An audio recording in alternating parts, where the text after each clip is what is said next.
হার মানল ভারত, বাংলাদেশের জয়। দীর্ঘ টানাপোড়েন, চাপ আর নিরাপত্তা বিতর্কের অবসান।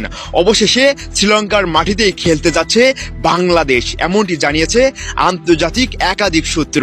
এই সিদ্ধান্তের পিছনে সবচেয়ে বড় ভূমিকা রেখেছে নিরাপত্তা ইস্যুতে বাংলাদেশের অনড় অবস্থান।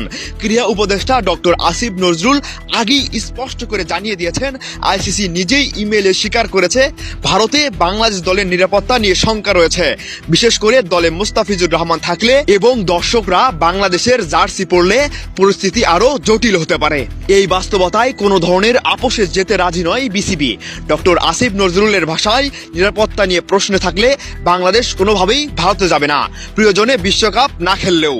ভারতীয় ম্যাচ আয়োজনের বিষয়ে শুরু থেকেই চাপ সৃষ্টি করছিল বিসিসিআই। তবে বাংলাদেশের দৃঢ় অবস্থান, আইসিসির নিজস্ব নিরাপত্তা মূল্যায়ন এবং আন্তর্জাতিক চাপের মুখে শেষ পর্যন্ত সেই অবস্থান ধরে রাখা কঠিন হয়ে পড়ে। ফলে এখন যে চিত্রটি স্পষ্ট, বাংলাদেশের ম্যাচগুলো শ্রীলঙ্কাতে হওয়ার সম্ভাবনাই বেশি। এটি শুধু একটি ভেন্যু পরিবর্তনের খবর নয়, এটি আত্মমর্যাদা, নিরাপত্তা ও জাতীয় অবস্থানের জয়। এ বাংলাদেশ হার মানে না, চাপের কাছে মাথা নত করে না। এই বার্তায় এবার পরিষ্কার করে দিল বিসিবি।